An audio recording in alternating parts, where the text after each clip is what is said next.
Hello, and welcome to Calm and Cozy Stories, a place where everyone can find calm and enchantment beneath the soft glow of the moon, right before drifting off to sleep. Tonight, we invite you on another journey through a captivating story, one that helps cultivate a sense of peace and relaxation. Before we begin, let's take a moment to gently prepare our bodies and minds for a soothing, restorative rest. Make yourself comfortable, and with each slow inhale and long exhale, allow the cares of the day to gradually slip away. It's not always simple to detach from the day's busyness, especially when bedtime approaches. But keep in mind, the less we worry about falling asleep, the easier it is for the mind to release tension. Let the steady rhythm of your breathing carry off any remaining worries, and let the story you're about to hear guide you into deep relaxation. Now, settle in and allow the moonlit atmosphere to softly embrace you. Enjoy this story, and may you drift into peaceful, restful slumber here on Calm and Cozy Stories.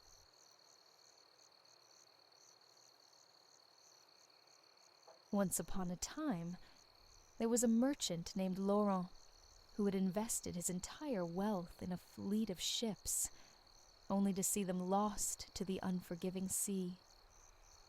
As a widower, he didn't have to share this heartbreaking news with a wife, but he had 6 children who were accustomed to a life filled with luxury. When the creditors came knocking and word spread that the family was now impoverished, the news hit them hard. Each day that passed without any sign of the ships brought more despair. Laurent found himself selling their treasured possessions, furniture, their carriage, and even his daughter's beautiful jewelry and elegant dresses. They had to leave their grand home behind and move into a humble cottage on the outskirts of town. Often away in search of new investments and partners to revive his business, Laurent left his 3 sons and 3 daughters, mostly grown yet lacking practical skills, to manage the household. While the older siblings struggled to adjust to their new circumstances, Camille, the youngest daughter, embraced her responsibilities with enthusiasm, learning how to keep a home running smoothly without help. Well liked by everyone in the village, Camille sought guidance from her neighbors on baking bread, sewing clothes, tending to a garden, and caring for chickens. Her eagerness to learn and her diligent work ethic endeared her to the villagers, who grew fond of her spirit. In time, she became the glue that held her family together. As her older siblings wrestled with their new way of life, Camille ensured that their home remained tidy and meals were prepared with love. Nearly 2 years passed in this manner, when one day Laurent received astonishing news. One of his lost ships had returned to port, with most of its cargo safe and sound. The family rejoiced at this unexpected stroke of luck. While the older siblings were eager to abandon their simple life among the villagers, Camille found joy in their quaint cottage, with its tidy garden, and the delightful aroma of freshly baked bread wafting through the air. Though she was thrilled to see her family so happy again, she felt uncertain about returning to their previous life of ease. She had discovered a deep sense of fulfillment in being helpful and valued. To reclaim his property, Laurent embarked on a journey to the port on horseback, a trek that would span a couple of days. Once he reached his destination, he could oversee the distribution of his regained wealth and arrange for a comfortable coach for his return. Eagerly anticipating their improved situation, he asked each of his children what gift they desired from the city. The older siblings made grand requests: luxurious silk shoes adorned with sparkling buckles, finely decorated hats, sumptuous velvet capes, bears, and glittering jewels. Only Camille remained quiet, lost in thought about her own wish. When her father gently urged her to share her desire, she paused momentarily before replying, "Father, I have always dreamed of seeing a rose. They don't grow in our area, and are so rare and precious."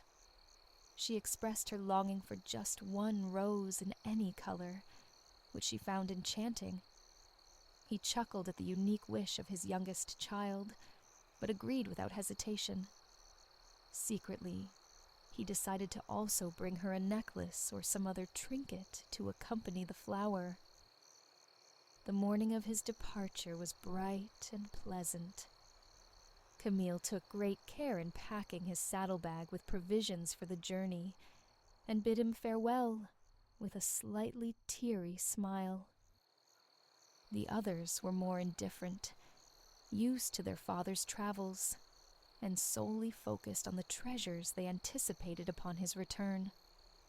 As he rode away along the sun-dappled forest path, Camille stood by the cottage until he disappeared from view. A sense of unease washed over her, yet she chose to keep it to herself. After all, their fortunes seemed to be on an upswing. While Laurent's children waited at home, he steadily journeyed toward the port city, filled with hope for recovering his wealth and status.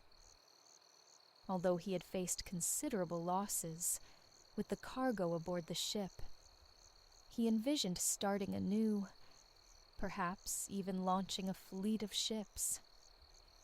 His mind buzzed with dreams of spices, silks, and other treasures he could import in times to come.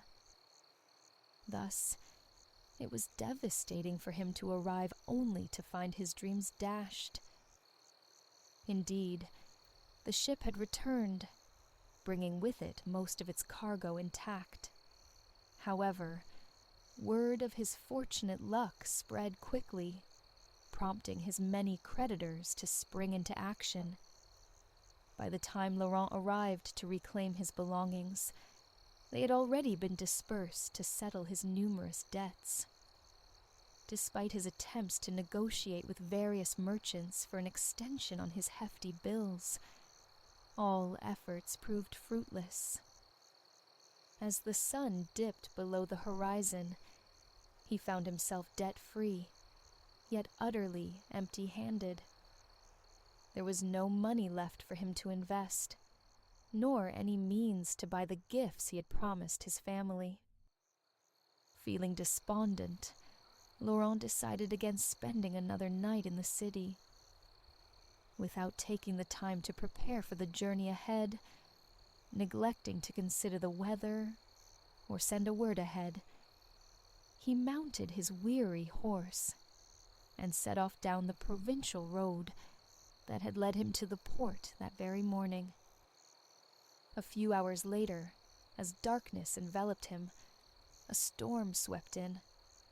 Lightning flashed and thunder rumbled ominously around him, while fierce winds howled, tearing branches from trees.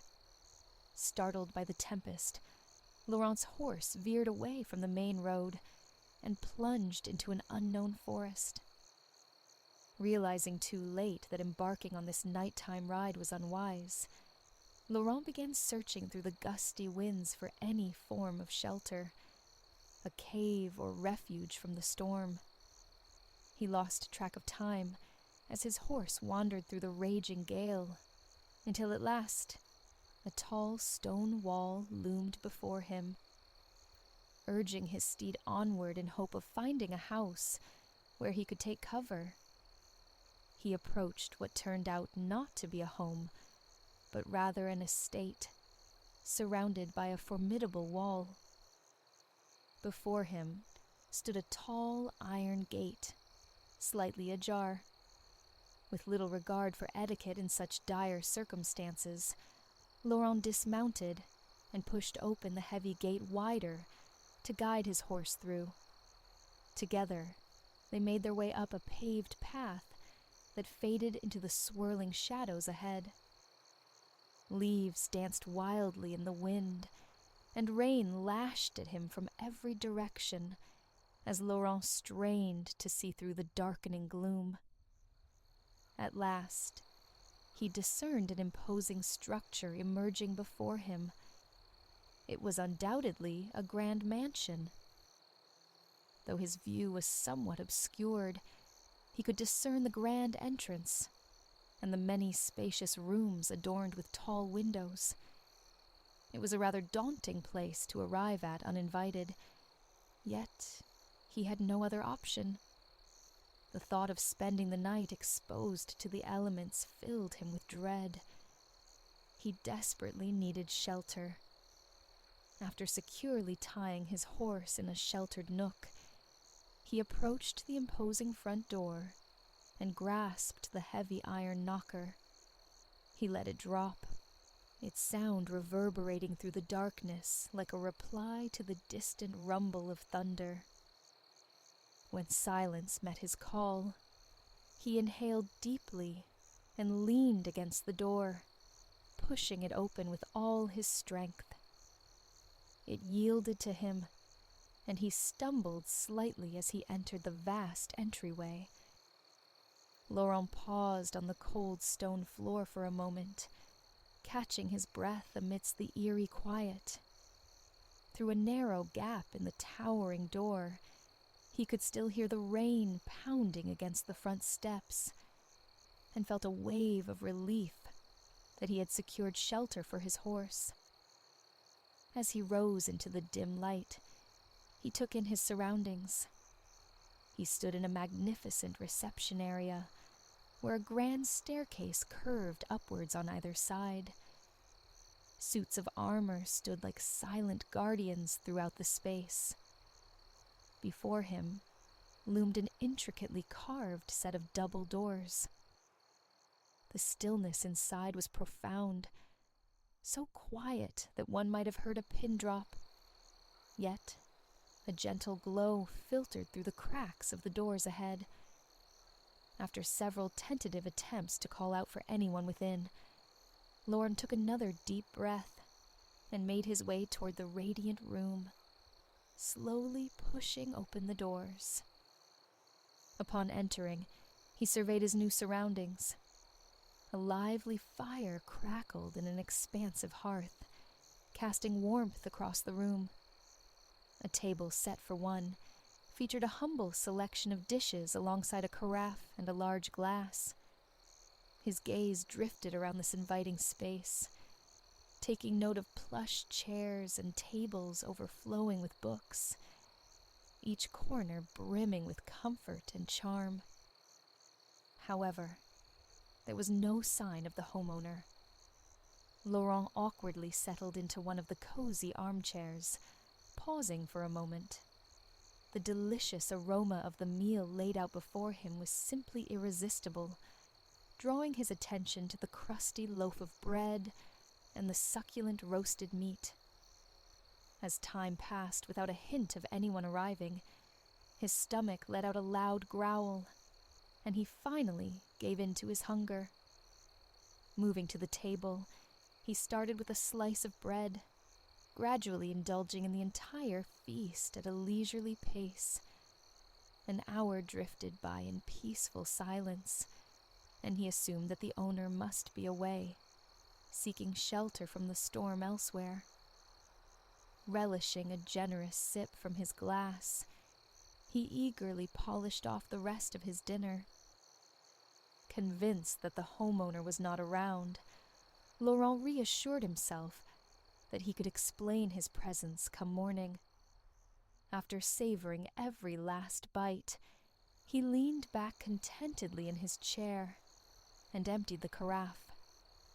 The crackling fire enveloped him in warmth as he drained the final drop from his glass. and retrieved a letter about his recovered cargo ship from his pocket. Once filled with hope, his dreams now felt like wisps of smoke. Unconsciously pushing the letter aside on the table, he surrendered to a deep slumber. Throughout the night, he slept soundly without a single dream. When morning arrived, it took him a moment to gather his thoughts and remember where he was. The fire had long since died down, and remnants of last night's meal lingered on the table. It appeared that the homeowner had yet to return. A wave of embarrassment washed over him for having intruded into someone else's home. Overwhelmed by discomfort, Laurent decided it would be best to leave quietly rather than wait for the homeowner's arrival. He reasoned that any uneaten dinner would have gone to waste anyway. Rising from the chair, he crossed the room and opened the double doors. Soft light poured into the entryway, illuminating the stark hallway more clearly than it had been during the night. As he cautiously stepped into the foyer, it felt as if he were treading carefully among watchful suits of armor, half expecting them to spring to life and block his path. He surveyed the grand twin staircases, adorned with their once elegant, but now neglected carpet runners, and couldn't shake off the feeling that this place had been uninhabited for quite some time. As he approached the grand front door, he gripped the handles tightly, summoning all his strength to pull it open. A misty courtyard awaited him on the other side. After slipping through the entrance and gently closing the door behind him, he straightened his waistcoat, attempting to regain his composure. Although he felt a twinge of unease about leaving the stately mansion under the cover of darkness like a thief, he resolved to put this embarrassing episode behind him. He quickly made his way back to the alcove where he had tied his horse the night before, and felt a wave of relief wash over him as he found her safe and sound. Reaching into his saddlebag for an apple, a leftover from Camille's provisions, he offered it to the grateful creature. Untethering the horse, he led her quietly along the stone path that he had navigated through the blustery night before. A glance over his shoulder revealed the mansion looming ominously in the early morning light. The expansive chateau, long and rectangular in shape, featured a central section flanked by matching wings on either side. Tall, narrow windows lined its two imposing floors, casting a watchful gaze upon him. The grand structure was crowned with a thickly chimneyed, sloping tiled roof that added to its majesty. Turning his attention away from the formidable estate, he guided his horse toward the front gate, taking note of the wild gardens flourishing on either side. As he neared the end of the pathway, a charmingly neglected pergola caught his eye, draped in rose bushes. At its center stood a rose bush, adorned with some of the most exquisite pink blooms he had ever encountered. Remembering his promise to Camille, his youngest daughter, he resolved to keep his word.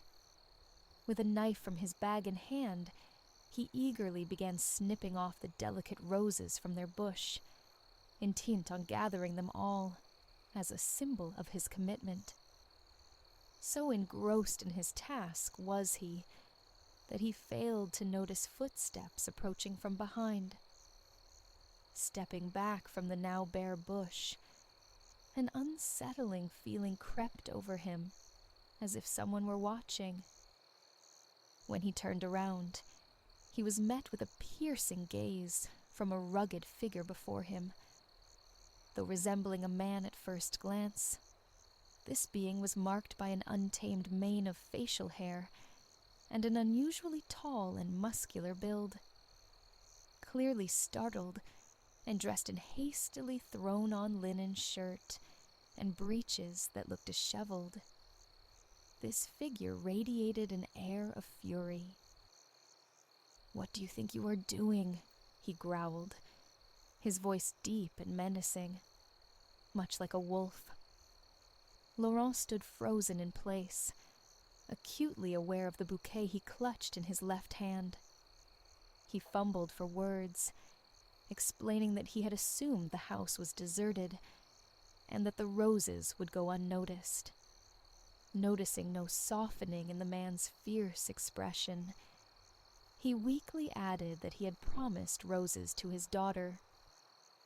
The man, clad in a linen shirt and exuding an air of authority, remained silent for a moment, as if weighing his next words carefully. Standing tall, he proclaimed, "You have taken advantage of my hospitality without consent. You feasted and rested here, something I was willing to overlook. However, by stripping my beloved rose bush of its blooms, you have crossed a line. Each flower carries immense sentimental value for me. They are irreplaceable. I demand that you find a way to make amends for this loss." Hearing this, Laurent felt a heavy weight settle in his chest. He shook his head in defeat, confessing that he had nothing to offer in return. The stern host regarded him with icy eyes.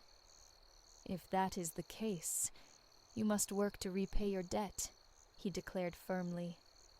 "I need laborers at my estate." Laurent stared at him in disbelief, trying to suggest an alternative.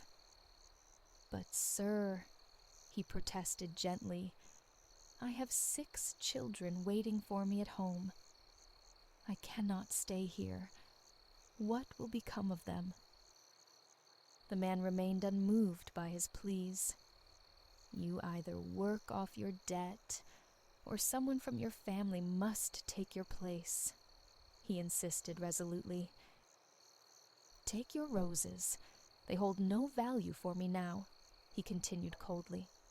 "Return to your family and make arrangements. I expect either you or a substitute within a week. If you fail to appear, there will be consequences."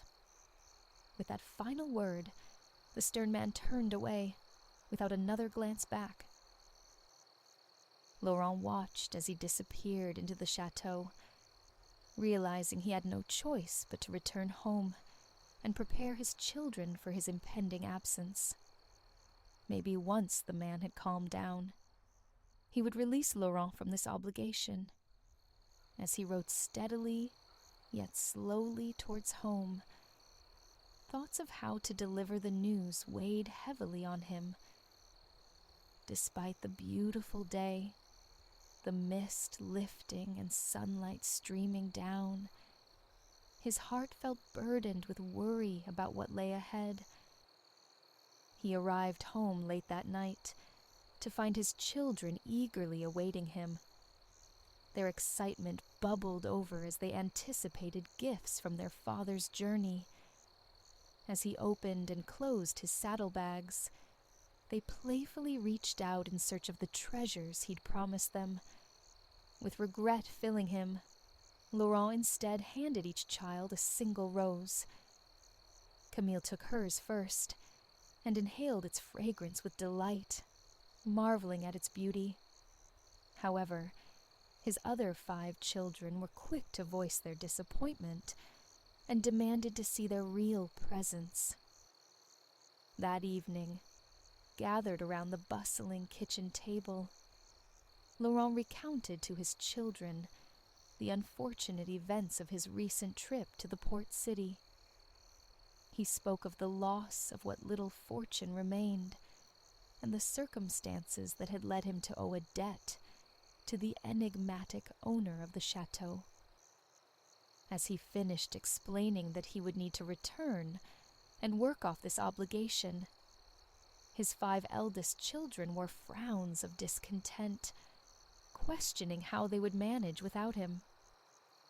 However, Camille sat quietly at the table, her expression unreadable as she drifted into her thoughts. After a moment, she called for silence. Her siblings turned to her in surprise. Camille was not typically one to voice her opinions. With a calm resolve, she declared that she would go in her father's stead to the chateau. Laurent's eyes brimmed with tears as he protested vehemently against such a notion. Yet, Camille's logical reasoning was hard to dismiss. Their father was essential at home for supporting the family. She, on the other hand, could be spared. Besides, she possessed some skills in household chores and could manage any cleaning or cooking tasks assigned to her. Ultimately, she concluded that there was no other viable solution. She would be the one to help settle their family's debt. It took Camille a day or two to gather her modest belongings for the journey ahead. As the rose her father had given her began to fade, she pressed it between the pages of a book to preserve it. This rose would serve as a reminder of why she was leaving home to work for an unfamiliar stranger in a far-off estate. Though apprehensive about departing from everything familiar, Camille's determination to make her father proud fueled her resolve. The morning of Camille's departure arrived bright and clear. Together with Laurent, they loaded her belongings into a small cart hitched to their loyal mare. The chateau lay 2 days' journey away, with the horse pulling their cart, and Laurent knew just the inn where they could rest for the night along their route. Her 4 remaining siblings gathered outside their cottage to bid them farewell. Among them lingered a blend of relief and unspoken admiration. They felt grateful that they wouldn't have to fend for themselves for too long. The journey was somber for both Laurent and Camille. The beautiful weather accompanied them throughout their first day, and their night at the inn passed without incident. The second day of their adventure unfolded with a blustery chill, as autumn began to weave its tapestry through the forest. Brown leaves, the first to surrender to the season, danced along their path, while the wind sang a mournful tune through the trees. Their faithful mare moved steadily down the road, inching them closer to the moment of parting that loomed ahead. When Laurent spotted the turnoff leading to the chateau, a heaviness settled in his heart with each step they took. Sensing her father's sorrow, Camille summoned her bravery and offered him a warm smile. "Do not worry, father," she reassured him gently. "I am strong. I will manage." He nodded, wishing deeply for her words to ring true. At last, they arrived at the somber entrance of the estate. Laurent understood that their time had come. Once more, he pushed open the gate and led their horse through, drawing closer to the imposing mansion for a second time. Camille's eyes widened as she took in the sight before her, the sprawling wild gardens and the towering, forbidding walls of the house were unlike anything she had ever encountered. It was both daunting and breathtaking in its starkness. Coming from a humble village background, Camille found herself speechless at the sheer scale of it all, feeling an aura of mystery and permanence enveloping her. The stones seemed to be in a deep slumber, patiently waiting for someone to unveil their secrets. She contemplated the challenges that lay ahead within those walls, hoping they would be within her reach. Bringing their horse and cart to a halt at the grand front steps, Laurent braced himself against the wind that seemed determined to push them away from this threshold. They climbed slowly up the steps. Laurent lifted the heavy door knocker and let it fall with a resounding thud. Father and daughter stood there expectantly, waiting for the stern master of the house to make his appearance. To their surprise, when the door creaked open, it revealed a boy who appeared to be around 13 years old, clad in simple village clothing. He peered out at them with genuine curiosity, before nodding in what seemed like approval. "Are one of you here as the new servant?" he asked. Laurent was momentarily taken aback, but explained that he had brought his daughter Camille to work off his debt in his stead. The boy nodded as if this were entirely anticipated, and opened the door wider, inviting her inside with a gesture. With that, the voice hurried away into the shadows of the house, likely to inform everyone that the new servant had arrived, with the wind at her back. Camille stepped through the doorway and into her new chapter. It was a poignant farewell for both Laurent and Camille, yet they each wore a brave smile. The loyal mare turned toward home, the heavy clouds above casting a somber mood, and only glanced back once they had passed through the chateau's gates. Behind them, the trees of the forest swayed gently, closing in like a protective barrier. Camille hesitated in the vast hallway, its echoes amplifying her uncertainty. The dim light from the overcast sky trickled through tall windows above the door, failing to bring any warmth to the space. She stifled a shiver and moved closer to the trunk that contained her belongings. She reminded herself to gather her courage and give it her all. After a few moments, a boy dashed back into the hall and excitedly informed her that the Baron had instructed him to show her to her room. With that, he cheerfully hoisted her trunk and began hauling it up the grand spiral staircase. To Camille's surprise, they were heading upward instead of down toward a kitchen or lower quarters. Perhaps she would be staying in an attic room. To her astonishment, the boy veered down an elegant corridor in the richly carpeted east wing of the chateau. Their quiet footsteps echoed past portraits of long-gone nobles, who seemed to watch them with solemn gazes, as if this strange girl were an uninvited guest in their timeless abode. So captivated was Camille by their stares that she nearly bumped into the boy when he abruptly halted before a door and swung it open. Stepping inside after him, Camille gasped at what she saw. It was undoubtedly the most exquisite bedroom she had ever encountered.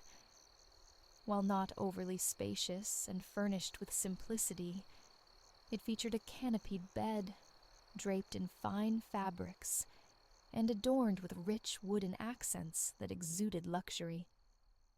As she took in her surroundings, the inviting window seat and petite dressing table, the boy busied himself by lighting a fire in the grate.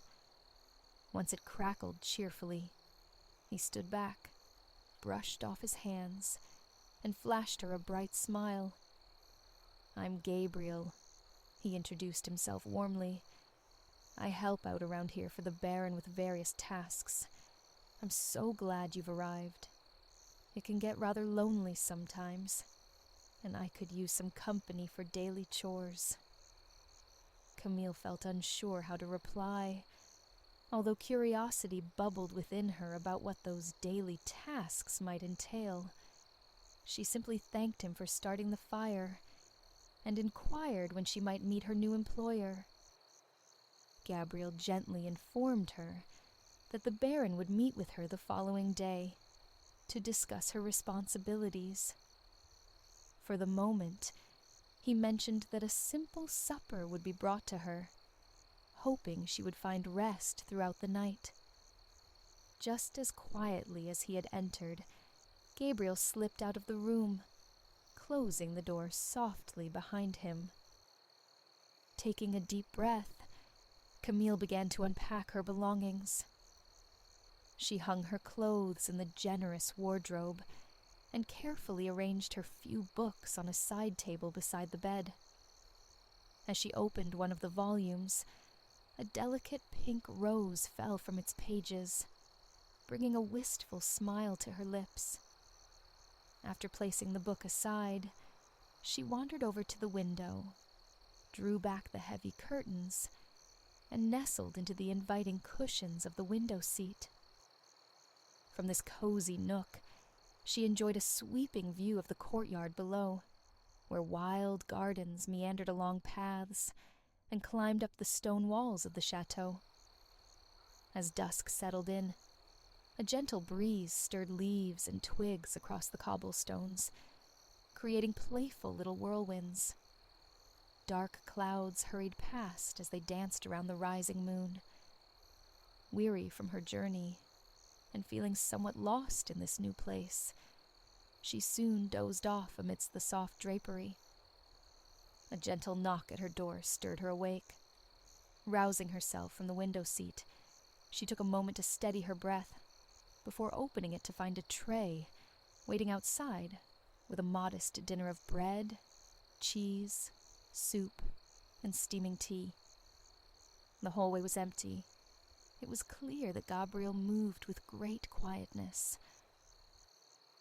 She brought the tray inside and set it on a small table near the crackling fireplace. Starving after her travels, she savored every bite of her meal. Skipping any elaborate evening rituals, she pulled back the covers and slipped beneath the warm sheets and plush pillow before quickly drifting off into sleep. Throughout the night, Camille found herself caught in strange dreams. She wandered through shadowy corridors of the chateau, chasing after a large dog that would disappear into different rooms, only to reappear moments later in the hallway. Desperate to catch up with it, she followed until she reached a doorway where it had just vanished. Peering inside, instead of finding a dog, she saw only a man's back as he sat at a desk. Just as he began to turn toward her, she jolted awake. Sitting up in bed, she noticed how dimly lit it had become by firelight, and how sunlight was now streaming through her window. As her initial bewilderment faded away, a gentle knock echoed at her door. Standing there was Gabriel, balancing a tray in his hands. "Good morning, Miss Mila," he said with a polite smile. "I've brought you some breakfast." With a vague gesture towards the entrance, he continued, "The Baron would like to see you in his study once you've finished." Camille nodded in acknowledgement, accepted the tray, and watched as he slipped away once more. An hour later, Camille found herself standing anxiously before the very door where her father had once enjoyed his secret fireside meal. She could hear the sound of papers rustling within. Taking a deep breath, she cleared her throat and knocked softly on the door. The noise ceased abruptly, followed by the scraping of a chair across the floor. In a moment, a man with an abundance of facial hair appeared before her. His features were stark and uninviting, and his face bore an almost permanent scowl. Though he was quite an intimidating figure, Camille made sure to mask her apprehension. With a polite dip of her head, she greeted him. The large man scrutinized her for a moment, before returning the gesture with an awkward nod. He then motioned for her to take a seat in a chair by the fire. With that, he settled into the armchair opposite her. "You'll be the one to help clear your father's debt," he said. "Are you skilled in basic household chores like cleaning and cooking?" Camille nodded, confirming her abilities. The man seemed pleased with her response. He picked up a heavy ring of keys from a nearby table. "As you can see, I am quite short on assistance here," he explained. "Gabriel manages my essential needs, while his mother supplies me with bread, milk, and eggs daily, and he runs errands to town. However, aside from myself, there is no one else to oversee the estate. You can likely see that just by looking around. It's still quite a lot for just you and Gabriel, but we will manage." He paused as if expecting an answer. Camille felt overwhelmed at the thought of being the sole housekeeper in such a vast mansion, but decided against voicing her concerns. The man continued. "These keys will unlock most rooms in the house, although many won't be necessary for your duties. If there's something you need that Gabriel cannot fetch for you, please let me know. Otherwise, I prefer that you make as many decisions regarding the household as you see fit. I spend most of my time in my study or the library." Feeling daunted by the magnitude of the task ahead of her, Camille simply nodded, indicating that their conversation had come to a close. He stood up suddenly, and she rose from her chair to accept the ancient-looking keys from him with a nod. As she turned to leave the room, he called after her, "Dinner is at 7 p.m., and it would be wise for you to join me in the dining room." Camille bobbed her head in acknowledgement, thanked him softly, and exited the study. Standing somewhat dazed in the echoing front hall, she felt both lost within it and as if it were closing in around her. Spreading the heavy keys across her open palm, she contemplated their significance. Though she had no idea which doors they unlocked, they carried an unspoken weight of authority. Her thoughts were interrupted as Gabriel stepped out from the shadows. With a bright smile directed at her, he asked if she would like a tour. Gratefully accepting his offer, Camille's journey as the housekeeper of the chateau was set into motion. What Camille discovered was that the employer lived in solitude, having done so for many years, largely due to his intimidating demeanor that instilled fear in those nearby. Rumors circulated, and people treated him with disdain whenever he ventured into public. However, Gabriel was the sole link between him and the outside world. He had begun by running errands for the Baron many years ago, but over time, he had come to admire and cherish the man hidden behind that stern exterior. He reassured Camille that the Baron's growl was far worse than his actual nature. Now, Gabriel spent his days attending to various needs at the estate, returning each night to his modest home on the town's outskirts. "Honestly, miss," he insisted warmly, "the Baron is a just and compassionate soul."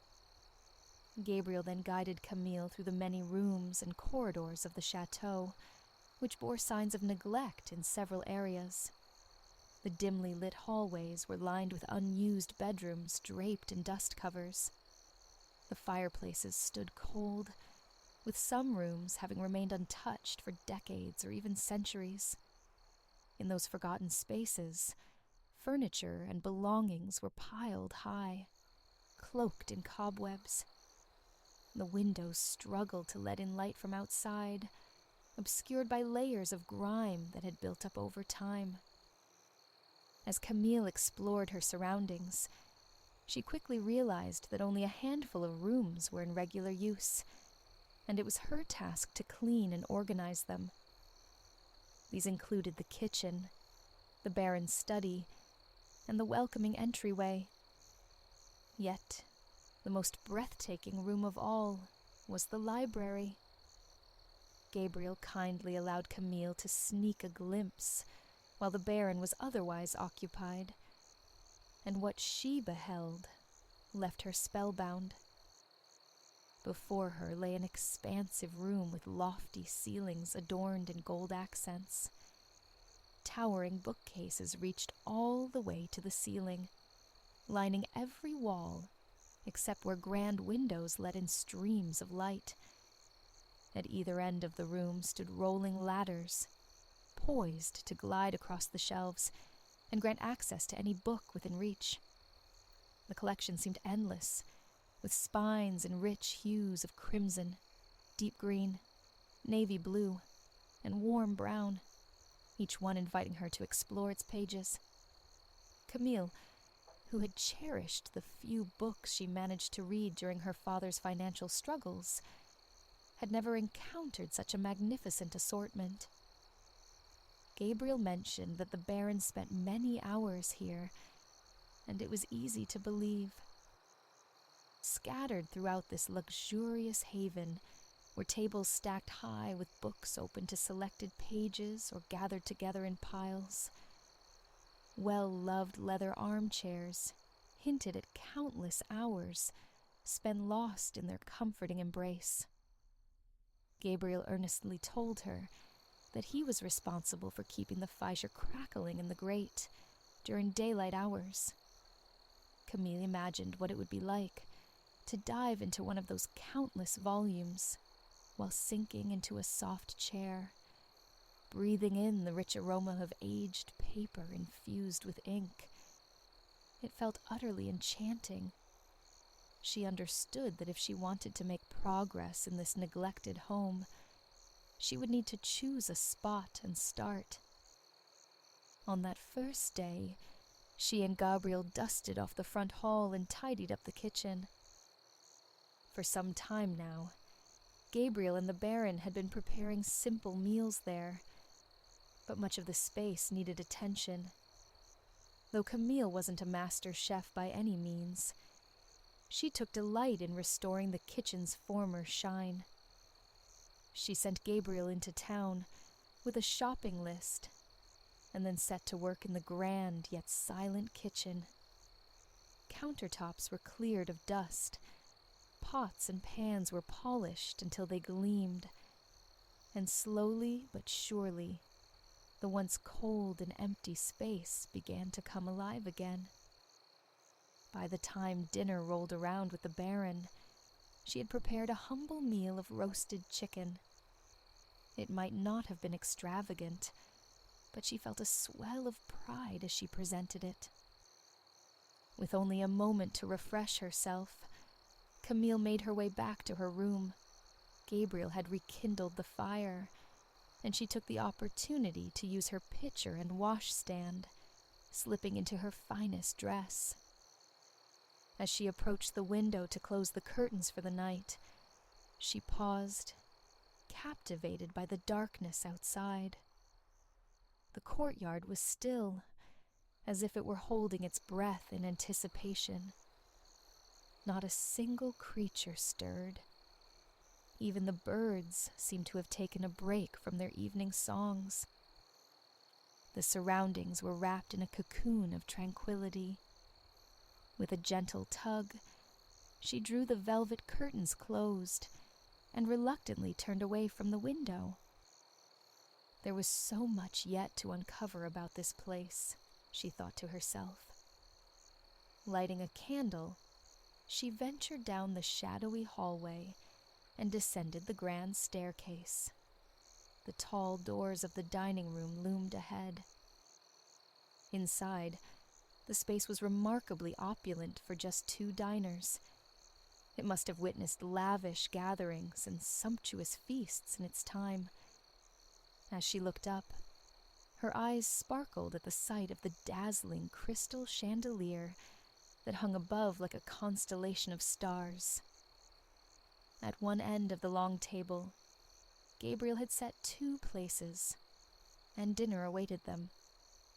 She was the first to arrive, and didn't have to wait long before the Baron's imposing figure appeared awkwardly in the doorway.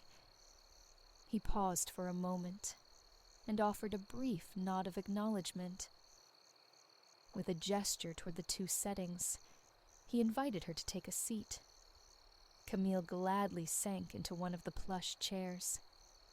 "I see you and Gabriel have been quite busy today," remarked the Baron, raising his eyebrows at the hearty meal laid before them. "He has carried quite a burden as my sole assistant in recent years. I am delighted that you will be here to share some of his responsibilities." Camille nodded, uncertain how best to respond. "You are my lord," she began hesitantly, but he shook his head gently, saying, "Please, just call me Antoine." He added with a hint of dark humor, "I am lord of nothing now, merely lord of this chateau and its collection of dusty relics." As he looked deeply into her eyes, he spoke gently, "I regret the circumstances that have led you here, but I sincerely hope you find solace. My aim is to be just, and I am truly glad to have your company." Camille nodded and offered a brief smile in response. "Would you like me to organize the library tomorrow?" she asked. "I wasn't certain if you would prefer me to enter." After a thoughtful pause, the Baron agreed with a nod, indicating that it was indeed acceptable. He then added, "Please feel free to borrow any book that catches your interest from the library. As Descartes wisely noted, reading good books is like engaging in conversation with the greatest minds of history.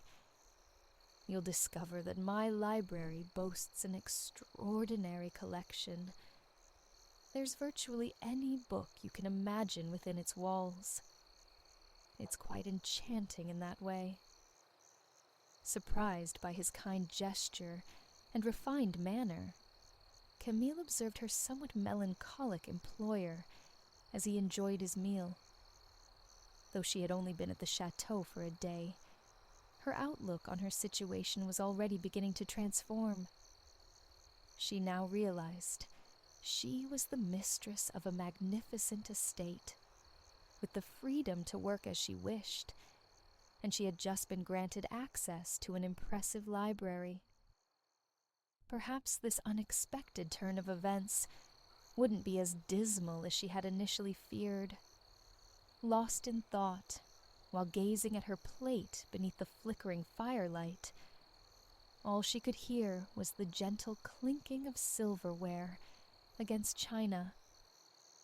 During dinner, the Baron and Camille exchanged few words, completing their meal in respectful silence. Later that night, as she nestled comfortably in the crisp, white sheets of her lavish canopy bed, Camille felt a sense of hopefulness wash over her. This secluded estate held many fascinating secrets waiting to be uncovered, and she eagerly looked forward to discovering them in time. Rolling onto her side, she sleepily admired the tightly drawn drapes that shielded her from the darkness outside. Inside the chateau, a flame danced warmly in the hearth, casting a gentle glow that enveloped her. The next day, after tidying up the kitchen, Camille cautiously made her way to the library. Aware that the Baron was busy in his study, she seized this opportunity to explore the magnificent collection of books under the pretense of cleaning. With a duster in hand, she carefully navigated around shelves and tables, attending to surfaces that had accumulated dust over time. Just as she prepared to shift a stack of books, Antoine appeared at the doorway. "Kindly avoid disturbing any of the stacks or opening any books," he gently asked. Camille, feeling a bit guilty, took a step back from the pile she had inadvertently disturbed. "There's no need to say sorry," he comforted her. "I realize it might appear a bit chaotic. I'm in the midst of some research and would hate to lose my spot." He then asked if she had chosen a book for herself. She admitted that she hadn't, and requested any recommendations he might have.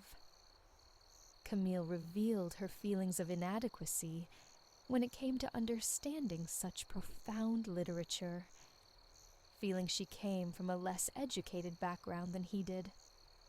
Antoine smiled warmly, gesturing broadly as he replied, "Acknowledging one's ignorance is the first step towards wisdom." Noticing her confusion, he winked playfully and added that this insight was attributed to Socrates. He crossed the room and retrieved a small book from a lower shelf, handing it to her with care. Perhaps you would enjoy some of his other thoughts. He was a firm believer in the importance of asking questions. Camille accepted the book with a grateful nod. Just as she was about to leave the room, she paused and indicated that she did have a question after all. "Is it possible for me to hire some villagers to tidy up the gardens before winter?" she asked. Antoine looked at her with a hint of sadness and shrugged. "If Gabriel can find anyone willing to come onto the estate, you're welcome to do so. Unfortunately, most people are reluctant to enter the chateau grounds because the strange tales that have circulated about me over the years, leaving me rather isolated." Camille frowned at this revelation. "How do you cope with it? Doesn't it anger you to be treated so unfairly?" Le Baron lowered his gaze thoughtfully and replied, "I was once an attractive but vain and foolish man. It took a significant misfortune for me to recognize my mistakes and understand the disdain people hold for me. Perhaps this is just retribution for my past folly." Camille chose not to ask any more questions that day, but felt determined to learn more about how her employer had found himself in such a difficult situation. For now, she looked forward to exploring Socrates' writings in her room after dinner. As time passed, Camille quickly adapted to her new role as the chateau's housekeeper, and even began to cherish it deeply. With some persuasion, she managed to convince Gabriel to hire a few local men, who came one day and cleared away years of neglect from the gardens. This was done only after Camille gave them strict instructions not to disturb the rose bush near the pergola, which had been planted by Antoine's mother and held special meaning for him. She nearly regretted inviting the men from the village into their home when she overheard their unkind remarks about Antoine. "He's nothing but a monster," one of them declared loudly to his companion. "He lives like an animal in there," another chimed in, "with no manners and not suited for human company. But I'll gladly take his money," he added rudely.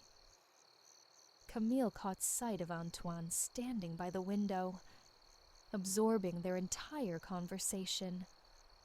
In a rush, she moved to close it, eager to protect him from their harsh words. He waved her off, appearing unfazed. "I've grown used to this kind of talk," he replied calmly. "It's been many years since I've mingled with society."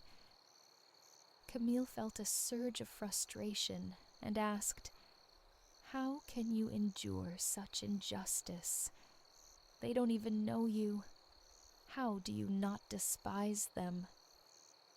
He shrugged lightly, his gaze drifting to a stack of books on a nearby table. A brilliant English playwright named William Shakespeare once said, "Not a furnace for your foe so hot that it do singe yourself by bearing good will. For these unknown people, I ease the burden on myself." With a gentle smile and a nod towards Camille, he suggested, you might enjoy reading Shakespeare yourself. He penned some remarkable plays. Then he returned to his books, leaving Camille to reflect on his words and the dreary day beyond the window. Even with the heavy workload that awaited her each day, Camille still found moments to explore the house. As autumn arrived with its crisp air, shorter days, and cool evenings, she wandered through the corridors holding a candle, using her hefty ring of keys to unlock the many closed doors lining the halls. Most rooms turned out to be bedrooms, indicating that this chateau had once welcomed numerous distinguished guests from high society. Covered in dust sheets, room after room unveiled elegant four-poster beds, fine furniture, and chairs draped in dusty fabric. One day, she discovered what appeared to be a particularly special room. It was clearly a lady's chamber, unlike any of the others, still filled with her belongings. A charming dressing table gleamed in the afternoon light, adorned with jars of powder and sparkling perfume bottles. Nearby stood elaborate wigs from decades past on their own stands, as if waiting for an elegant ball to begin. As Camille opened the wardrobe, she was taken aback by a stunning array of silk dresses from the pre-Revolution era. She delicately traced her fingers along their fragile skirts, almost apprehensive that they might crumble beneath her touch. Imagining the graceful woman who once donned these garments, the room seemed to hum with echoes of a bygone era. When she turned to the chest of drawers, a treasure trove of sparkling necklaces greeted her eyes. Nestled within a small velvet box was a ring shimmering with a captivating sapphire. Camille closed the container softly, careful to avoid any impression of wrongdoing. With a twinge of regret, she left the room and secured the door once more. It felt like a portal to brighter days, and certainly was the most enchanting sight she had encountered in the house. Camille faithfully penned letters to her father, which Gabriel would carry into town during his errands. In each letter, she reassured him that she was well cared for and enjoying her work. Eventually, she even began sending him some money. After her first month, the Baron informed her that he could not allow her to work without compensation, since she had more than repaid the damage done to the rose bush. He expressed his wish for her to remain, and offered her a weekly wage for her efforts, which Camille gladly accepted. As Antoine's housekeeper, she felt she had discovered her true purpose. Her organizational talents flourished, and the delightful company, along with access to his impressive library, became her greatest sources of happiness. Though Antoine was deemed unattractive by many, nothing about him had truly changed. Camille simply ensured that his clothing was clean and presentable. Occasionally, as he passed by or engaged in conversation, she would catch sight of an ordinary, yet handsome man in the mirror, a fleeting glimpse where he appeared less rugged, and his features seemed more balanced. However, after blinking and refocusing, she would find herself staring at the same fearsome visage as before. It felt as though the mysterious magic of the chateau was playing tricks on her perception. With a hint of irony, she observed that now and then a beggar would knock at their door, oblivious to the estate's infamous reputation in her village. Usually turned away without assistance, beggars rarely received help here. The townspeople's attitudes suggested they believed that those in poverty deserved their fate, and that diligent individuals did not find themselves in such dire situations. Camille had expected that Antoine would simply brush them aside, but to her astonishment, he asked her to hand over the exquisite coins before they left. Intrigued, Camille questioned him about his unexpected generosity, especially since no one around him had ever shown him any kindness. Once again, he referenced a philosopher he admired, Aristotle, saying, "A truly noble person asks for no favors, but is always willing to extend kindness to others." With a hint of regret in his voice, he added, "I must strive to become a more magnanimous man, because my past actions have led me to this downfall." Despite her curiosity, Camille couldn't pry any further information from him at that moment. She yearned to understand Antoine's story better. Later that evening, as they sat in the softly lit dining room, sharing a warm winter stew, Camille found the courage to ask about Antoine's solitude at the chateau. After a brief pause filled with contemplation, Antoine sighed deeply. Leaning back in his chair and taking a sip of his drink, he began to unfold his story. "Years ago, I lived here with my mother.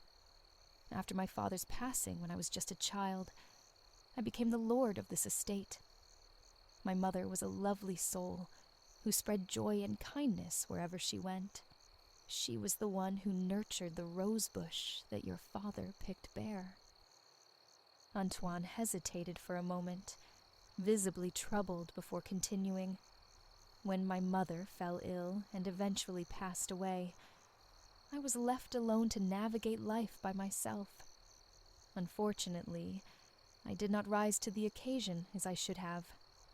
Young and reckless, I wasted our family's fortune on trivial luxuries and extravagant celebrations. The estate fell into disrepair. Debts piled up while I mistreated those who worked for me. Without my mother's guiding hand, I descended into a life of excess that held no worth for anyone, myself included."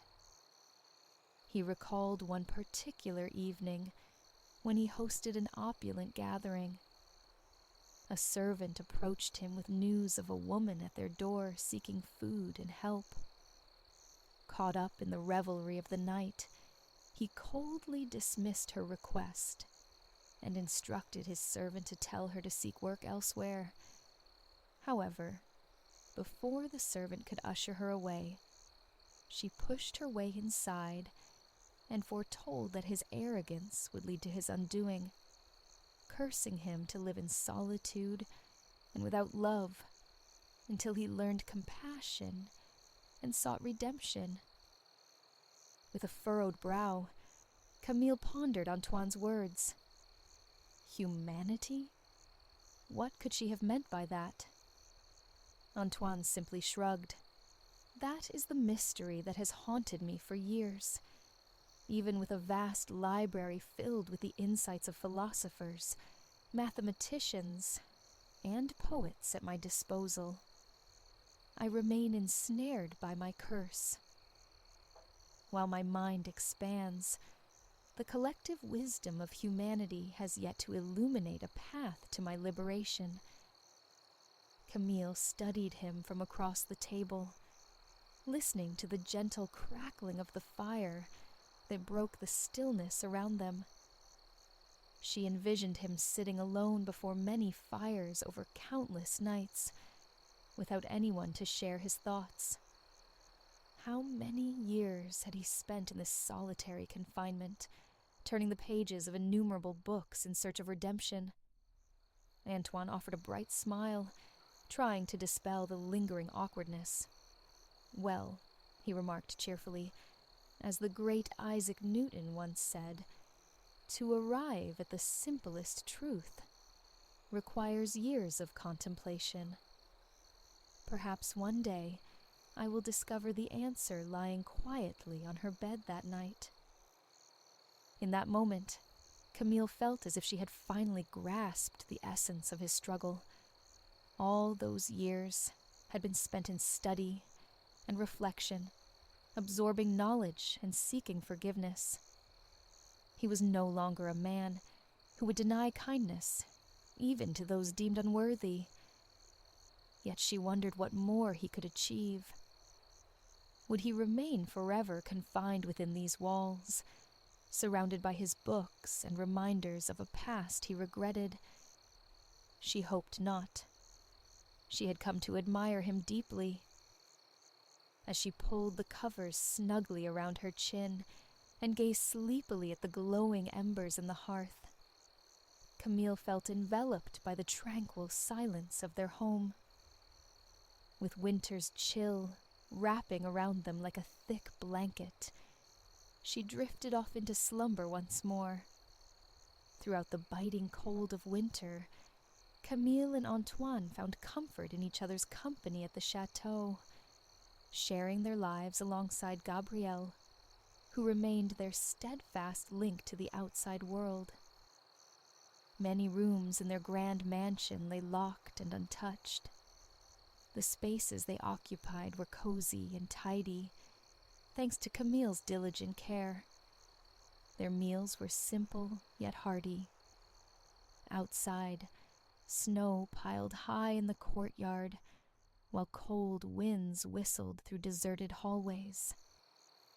Yet within those walls, Camille and Antoine remained close to their firesides, lost in their books and thoughts. At long last, the first hints of spring graced the world around Camille. She received a letter from her father, sharing the joyful news that her eldest sister had found a suitor, and their wedding was set to take place in just a few weeks. He inquired whether the Baron might permit her a leave of absence to join the festivities at home. If granted, Laurent would be more than happy to come and escort her from the estate. When Camille brought this request to Antoine, he set down his book, looked at her with a gentle, wistful smile, and replied, "Certainly, she must go, and she should take as much time as she needs." As she expressed her gratitude for his approval, she once again failed to see a beast staring back at her. Instead, all she saw was a man. She blinked several times to dispel the fleeting illusion. As she stepped out of the room, she paused for a moment, casting one last glance over her shoulder at him. Then she left him to his reading, tucking that moment away in her mind. Her journey to and from her sister's wedding was uneventful. Her family welcomed her with curiosity, and perhaps even a touch of newfound admiration.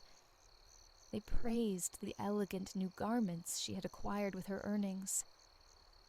It was clear that the money she sent home had played a role in securing her sister's match. Though humble, this union elevated their family's standing in the eyes of the villagers. They were no longer seen as impoverished, but rather as stable and respectable, due to Camille's consistent support. Yet despite this shift in perception, Camille felt less at ease within the familiar walls of the family cottage than before. Although she had spent all this time within the chateau's confines, it seemed as if her perspective had broadened significantly. Sitting by the fire with her siblings, who were preoccupied with their own trivial matters, she felt confined. While parting from her father filled her with regret once more, Camille also felt a sense of relief when he bid her farewell at the gates of Antoine's estate. She was eager to return to her role as mistress of the house. However, that joy quickly turned to concern upon witnessing the chaos that awaited her. Gabriel answered the door with enthusiasm. clearly thrilled by her return. He leaned in close and whispered that nothing had been quite right since she'd laughed last, and that the Baron had become disheveled and hardly left his library. Once Camille had tidied up her belongings, she made her way directly to Antoine. As she gently pushed open the door to the library, she was greeted by a chaotic scene. Books were scattered haphazardly across the room, some lying open in untidy piles, while empty glasses cluttered the tables. Antoine was slouched in a chair, looking as though he hadn't changed his shirt in days. At the sound of her entrance, he lifted his gaze, revealing a look of sheepish relief. In that instant, Camille found herself viewing him as just an ordinary man, and she struggled to reconcile this image with what she knew to be true. Logically, she recognized that before her sat someone unkempt, unshaven, and somewhat beastly. Yet her eyes seemed to deceive her. It took a moment for her to truly see him again. Yes, there he was, someone in desperate need of a little cheer. In just a few days, Camille managed to restore order to the room. The dust and neglect accumulated over the past weeks were easily swept away, and Antoine's spirits noticeably lifted with her presence. However, Gabriel confided in her that perhaps it would be better for her to leave once more. He explained that the Baron had quickly succumbed to a deep melancholy and had become utterly incapable of managing even the simplest tasks, like remembering to eat. Yet with spring bursting forth all around the estate, it was hard to remain sad for long. Camille was filled with delight as she had successfully arranged for the garden to be cleared before the onset of winter. The courtyard now radiated beauty, showcasing the exquisite plantings that Antoine's mother had lovingly designed many years ago. A vibrant array of flowers blossomed gracefully, enhancing the charm of the surroundings. Each day, more birds seemed to arrive, their melodious songs filling the mornings and inviting the residents of the chateau to bask in the garden's splendor. Camille and Antoine began to relish their afternoons spent reading beneath the pergola, and he often allowed Gabriel to finish his chores early so they could enjoy some time together. Camille also found joy in flinging open the windows of the once stuffy mansion, welcoming in fresh air and revitalizing the atmosphere. Life on the estate felt renewed, as if a new chapter had gently unfolded. As summer drew near, Camille received another note from her father about her sister's upcoming wedding. She felt torn between her duty to attend this family celebration and her reluctance to part from Antoine once again. To tackle this dilemma, she proposed an unexpected idea to Antoine. He should accompany her to the wedding and stay at a nearby inn. Surprised by this suggestion, Antoine expressed concern about how others might view him. Camille reassured him that her village was far away and that the locals would not have any preconceived notions about him. She no longer perceived him as a monster, but rather as a wise and gentle man whom she had come to cherish deeply. She believed wholeheartedly that her community would give him a fair chance. The thought of a nobleman attending a village wedding didn't unsettle Camille. She had long since stopped seeing Antoine as a beast or merely a baron. Despite his initial hesitation, Antoine eventually agreed to accompany Camille to ensure she wouldn't miss her sister's special day. He seemed apprehensive about what lay ahead, his mood somber during their preparations. Undaunted by his trepidation, Camille arranged for Gabriel to visit the tailor in town and have a new suit crafted for Antoine, one that fit well and suited contemporary styles. She had noticed he still wore clothes that were decades old, while current fashions embraced cleaner lines and simpler silhouettes. She wanted him to have an outfit that reflected dignity and modernity, helping him shed any remnants of being seen as an outdated relic. The rooms they had occupied were readied, and the carriage gleamed after being cleaned. At last, the day came when Gabriel bid farewell to the couple as they set off on their journey. It was a first for him to witness the Baron departing from the estate. He reassured them that he would keep everything in order during their absence. The ride to Camille's village was swift, taking just a day, and it was a splendid summer day at that. The season showcased its rich beauty as the horse trotted along the forest path. Sunlight danced joyfully through the leafy canopy above, casting bright beams on the road ahead and whispering sweetly in the gentle breeze. At first, Antoine remained quiet, seemingly reluctant to be seen with Camille in public. However, after a few miles, he began to discuss a book she had been reading, and soon their familiar playful banter returned. Camille smiled to herself, delighting in his charming qualities as they emerged. From her vantage point beside him, she could almost believe she was seated next to a true gentleman, and she decided not to shatter this delightful illusion. Eventually, their enjoyable journey came to an end, as dusk settled in, and crickets began their nightly chorus in the fields. Upon reaching her family's cottage, Antoine brought the carriage to a halt as they both disembarked. Her family awaited them at the door, her 4 unmarried siblings eyeing them with unabashed curiosity. Laurent made an effort to regain his composure and stepped forward to greet Antoine with courtesy, expressing gratitude for escorting Camille and honoring them with his presence.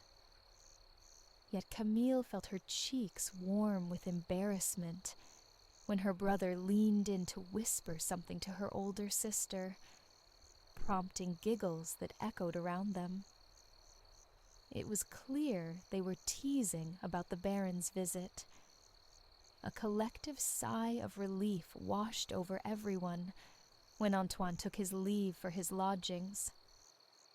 Inside, Camille allowed herself to be guided into the home, where she spent the evening chatting with Laurent and her siblings about wedding preparations. Still, she couldn't help but worry about Antoine's comfort at the inn, and hoped he was being treated kindly there. As she nestled her head onto her pillow that night, thoughts of him lingered heavily on her mind. She soon understood that a sense of relief would wash over her once the wedding was behind them, and they returned to the chateau, which she now regarded as her true sanctuary. The atmosphere was heavy when he arrived at the church the next day for the ceremony. It became clear that Camille's anxieties had come to fruition. They remained silent throughout the service, both acutely aware of the weighty stares from those around them. The quaint church felt even more confined with the entire congregation, scrutinizing their every move. Afterward, the celebration unfolded on the village green. Though modest in scale, it buzzed with life, filled with punch, cakes, and vibrant wildflowers. Amidst the joyful scene, women gathered in small groups, delicately enjoying their treats, while children dashed about on the lawn, delighting in an afternoon of carefree play.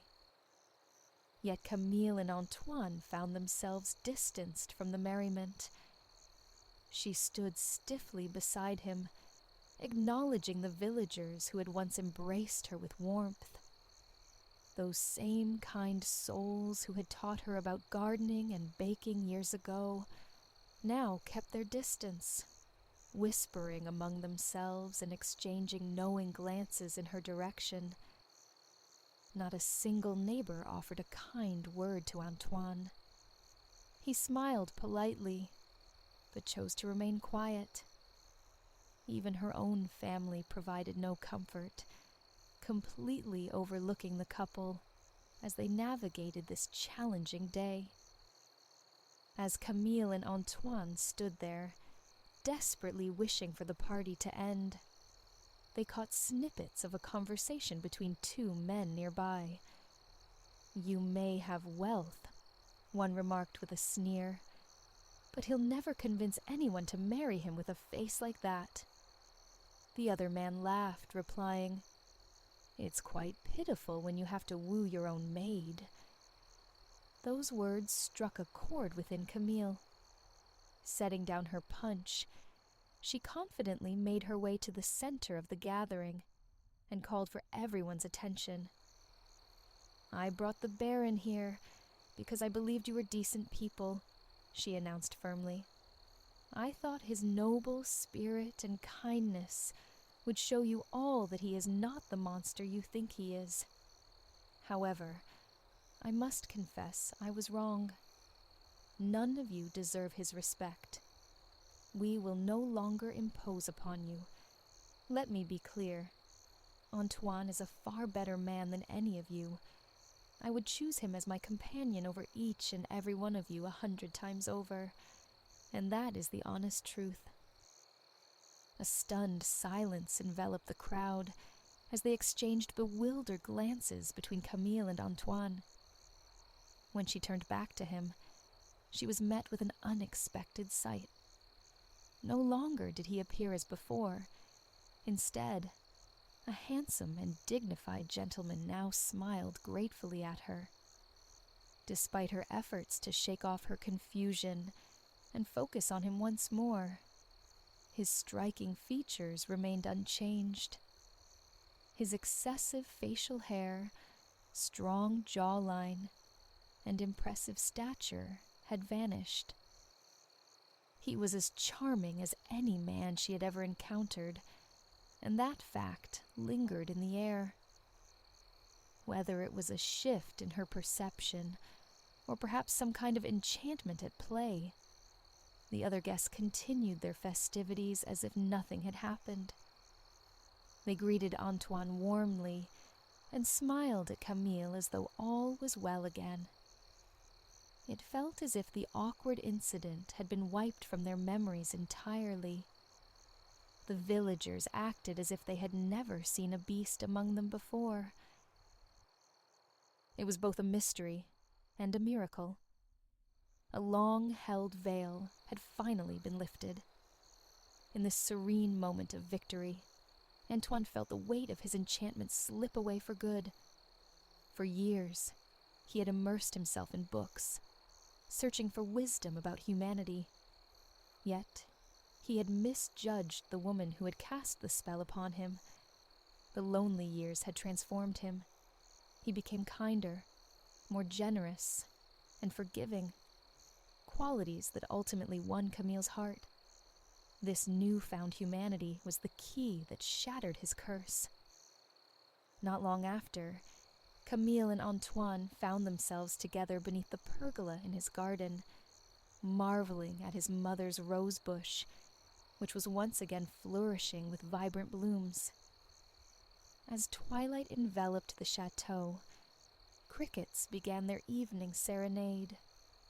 The joyful couple basked in the warmth of the summer night, and Camille admired the changed Antoine, appreciating the handsome visage that had been hidden behind a beastly exterior for so long.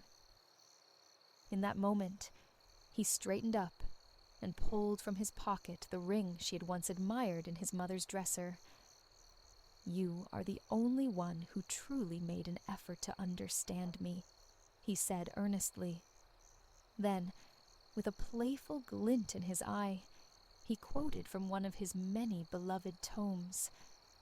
As Copernicus said, "At the center of it all is the sun. You have become my sun." With a wink, he added, "I think you've shown yourself more than capable of managing this chateau." Camille laughed softly and nodded in agreement as he gently slid the sparkling blue gem onto her finger. Mesmerized by its brilliance, she reminisced about the first time she had spotted it in that mysterious bedroom filled with elegant dresses and exquisite jewels. A gem that seemed to whisper its own precious secret under the sunlight. Now, she was becoming part of this estate's rich history. Before summer faded away, Antoine and Camille exchanged their vows in the courtyard of the chateau, surrounded by the sweet fragrance of blooming roses and the melodious chirping of birds nestled among the treetops. Standing in the gentle shadow of their home, Camille gazed at Antoine with a heart brimming with gratitude. She felt an overwhelming sense of belonging in a place that once felt foreign to her. This was no longer the desolate estate she had encountered just a year prior. Through kindness, patience, and a quest for understanding, they had uncovered true happiness together.